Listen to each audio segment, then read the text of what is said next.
નમસ્કાર મિત્રો, અમારી આ ચેનલમાં તમારું સ્વાગત છે।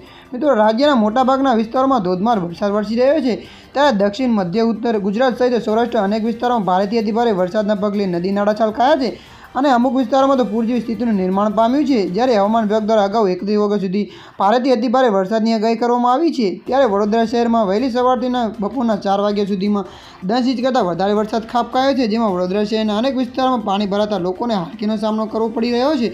ત્યારે મિત્રો, શહેરમાં ભારે અતિભારે વરસાદના વચ્ચે આજરોજ સરોવરમાં પાણીની આવક વધતા વિશ્વામિત્રીમાં પાણી છોડવામાં આવ્યું છે, જેના કારણે શહેરની વચ્ચેથી પસાર થતી વિશ્વામિત્ર સપાટીમાં પણ સતત વધારો થઈ રહ્યો છે।